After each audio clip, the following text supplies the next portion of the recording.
Mucjisada Jadoo miyay qayb ka tahay Krish qaybtiisii afraad, bal ha inooga jawaabaan Hrithik Roshan iyo aabihiis Rakesh Roshan. Rakesh Roshan wuxuu daawadayaasha ku soo jiitay filimkiisii cajiibka ah Koi Mil Gaya oo ay wada jileen Hrithik Roshan, Preity Zinta iyo Rekha. Kasoko waxqabadka Hrithik waxaa filimkan qayb wax leh ka qaatay bahalka dadka badanaa u yaqaanaan Jadoo ee filimkan ayaa daawadayaasha aad uga barteen bahalkaas. Waxaana Jadoo lagu xasuustaa filimkan mar uu ka soo baxayo dhulka, sidoo kalena siinayo Hrithik awood heer sare ah. Hrithik kaasoo markii dambe u gudbinayo wiilkiisa Krishna. Qaybtii labaad ee filimkan Krish oo sidoo kale doorkiisa uu jilay Hrithik sanadkii 2006.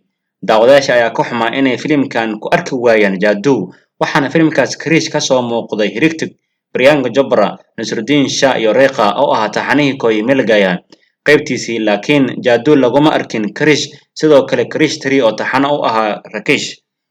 Hadda maanta waxaan daawadayaasha Hrithik iyo filimkan u haynaa war farxad leh, maadaama hogaamiyaha filimkan Hrithik iyo aabihiis Rakesh Roshan kaasoo ah director filimkan.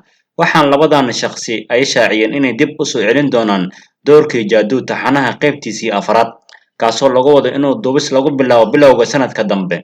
Inkastoo warkan aysan xaqiijin iyaga, laakiin waxaa laga soo xigtay dad aad ugu dhow qoyska Roshan, waana arrin kor u qaadi doonta xiisaha filimkan qaybtiisii afraad, kaasoo la hubay inuu noqon doono blockbuster weyn.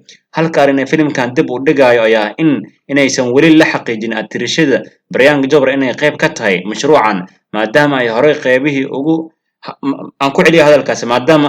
qaybihii ugu dambeeyay labadiisii qaybood dambe ay ka qayb ahayd.